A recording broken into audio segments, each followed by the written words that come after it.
In 1902, a young engineer in Brooklyn built a machine for one simple reason. Paper was getting wet from the summer air. Ink was smearing. Colors would not line up. He was not trying to cool people. He was trying to fix a printing problem. But that one machine would help change where America lived. That machine was the air conditioner.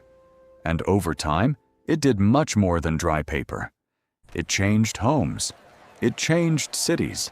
It changed politics. It made places like Phoenix, Houston, and Miami grow into giant modern cities. Before that, huge parts of America were almost impossible to live in comfortably. Before air conditioning, heat was not just uncomfortable. It shaped everyday life. In the South and Southwest, summer could be dangerous. People dealt with heat stroke, disease, bad sleep, and long months of heavy, wet air. The weather did not just bother people. It decided what people could do. For a long time, America's power sat in the cooler north. Factories, banks, railroads, and big universities were packed from Boston to Chicago. That was where money moved. That was where industry grew. Meanwhile, much of the South stayed poor, rural, and hot. People were leaving it, not rushing toward it. Southern homes were not just homes. They were survival tools.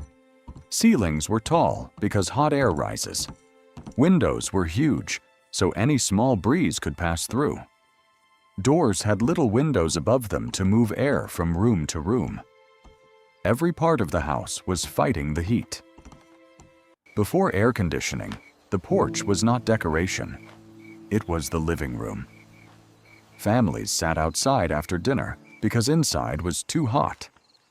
Neighbors talked from porch to porch. Children played in the street until the sun disappeared. Summer life happened outside because the house could not protect you. On the hottest nights, even bedrooms were useless.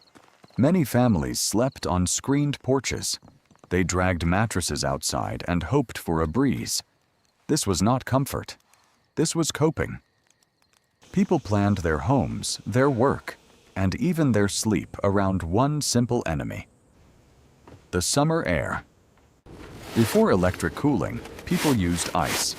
Blocks of ice were cut from frozen northern lakes, packed in sawdust, and shipped south by train. Families placed ice near fans and hoped it would cool the room. But it melted fast. And when it was gone, the heat came right back. The heat reached the center of power, too. Washington, D.C. was built on low, swampy land. In summer, the air felt thick and heavy. Government leaders wore dark suits inside hot rooms with poor airflow. Even Congress arranged its schedule around the heat. They worked, then escaped before July. For much of American history, Congress did not work like it does now. The year was shaped by weather. Leaders came to Washington in the cooler months. Then they tried to finish before the worst heat arrived. A simple truth ruled the Capitol. No one wanted to make laws while slowly cooking indoors. Then came Willis Carrier. He was not famous. He was not trying to become a hero. He was a young engineer from New York who had studied machines, heating, and airflow. At 25, he was given a strange job. A printing company in Brooklyn needed the summer air controlled. The problem was simple, but expensive. When humid air filled the printing plant, paper absorbed moisture. The paper changed size. Then every color landed in the wrong place. Blue shifted, red slipped, black blurred. A perfect image turned into a messy one. The company needed dry, steady air. Carrier's answer was not a fan. It was a system. Air would pass over cold coils filled with chilled water. The cold coils would pull moisture from the air. Then dry, controlled air would move into the printing room. He was not making luxury. He was making the paper behave. Here is the important part. Carrier did not just cool the air. He controlled humidity. That was the real breakthrough. People had used fans and ice before, but those were temporary tricks. Carrier found a way to control the air itself. For the first time, indoor weather could be manufactured. The story says Carrier had a key idea while watching fog near a train platform. Fog forms when air cools enough for water to leave it. That gave him a simple thought.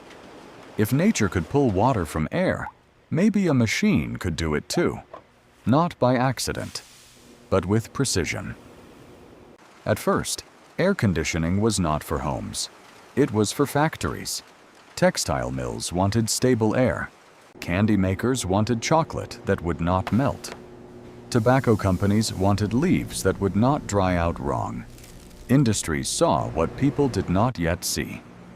Controlled air meant controlled money. The first people to sell cold air to the public were not scientists. They were movie theater owners.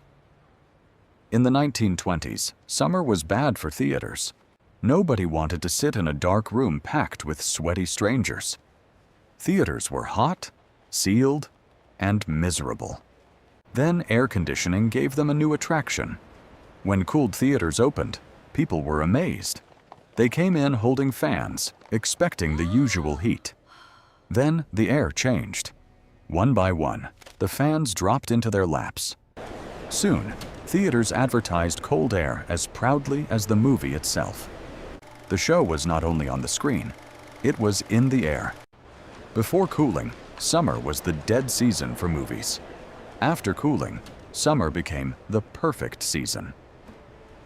People bought tickets just to escape the heat for 2 hours. This changed entertainment.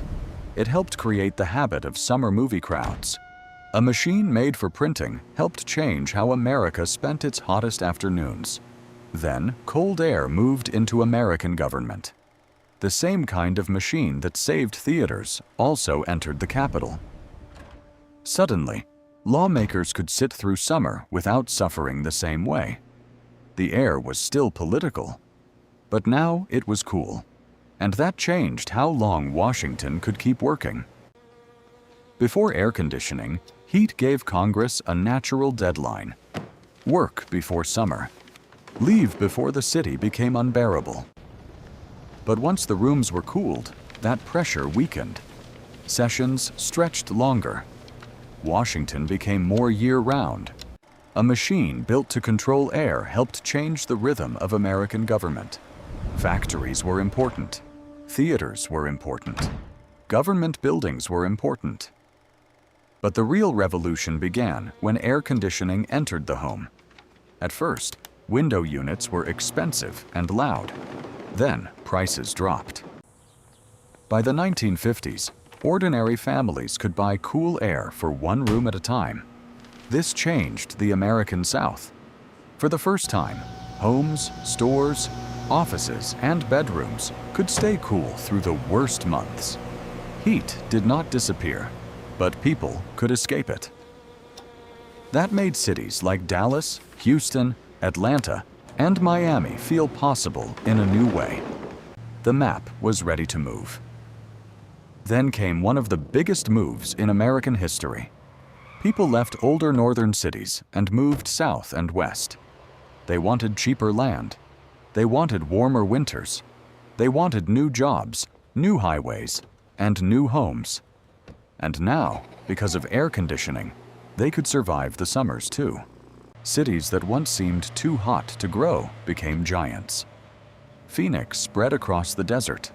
Houston became a huge business center. Miami grew into a major city of tourism, trade, and retirement.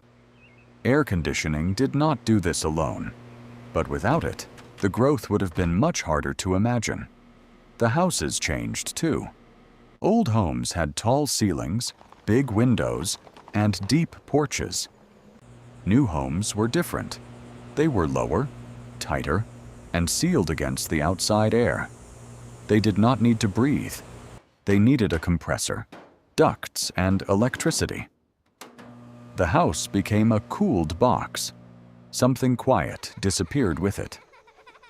The porch. For generations, people had spent summer evenings outside, talking with neighbors. But air conditioning pulled people indoors.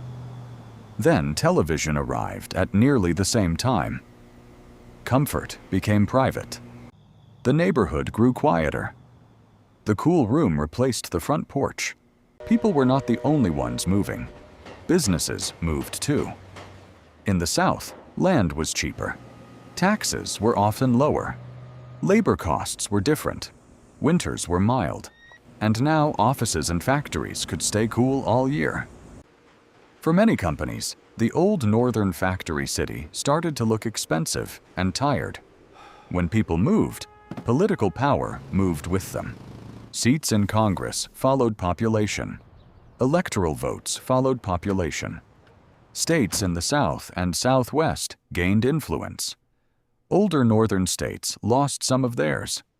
Air conditioning did not cast a vote, but it helped move millions of voters to new places. By the late 20th century, the Sun Belt was no longer the edge of American politics. It was the prize. Florida, Texas, Arizona, Georgia, and California mattered more than ever. Campaigns followed the people. Money followed the growth, and the political center of gravity shifted south and west. The strangest part may be the desert. Places where summer heat once limited almost everything became normal places to live. People shopped in cooled malls. They drove in cooled cars. They slept in cooled bedrooms. The outside world became something to cross quickly between one cold space and another. America was not the end of the story. Around the world, air conditioning helped build modern life in very hot places. In the Persian Gulf, old buildings once used wind towers, thick walls, and shaded courtyards. Then oil money and cold air changed everything. Glass towers rose where the heat should have said no. Some modern cities do not just use air conditioning, they depend on it. In summer, the outside air can become dangerous within minutes. Airports, hotels, offices, apartments, and malls all need constant cooling. These cities are built on money, steel, concrete, and glass, but they run on cold air. But comfort has a cost. Air conditioning uses huge amounts of electricity. Every cool room needs power. Every power plant has to produce that energy somehow, and in many places that still means burning fuel. So the machine that protects people from heat can also help make the planet hotter. This is the strange loop. The hotter the world gets, the more people need air conditioning. The more air conditioning people use, the more electricity the world needs. And if that electricity comes from dirty energy, the outside gets warmer. We cool the inside and warm the outside. Today, billions of people are still waiting for reliable cooling. As incomes rise and heat waves grow stronger, demand for air conditioning is climbing fast. India, Southeast Asia, Africa, and the Middle East are all part of the next chapter.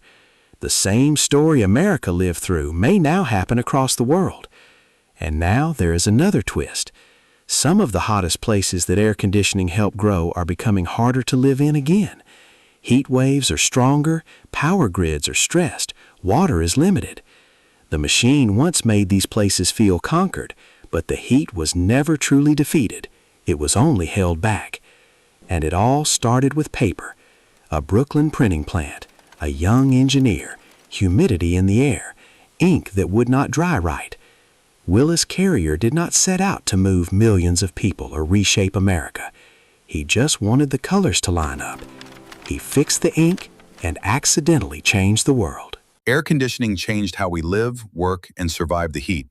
But the story continues. If you like this video, please like, share, and subscribe to the channel for more stories that changed our world.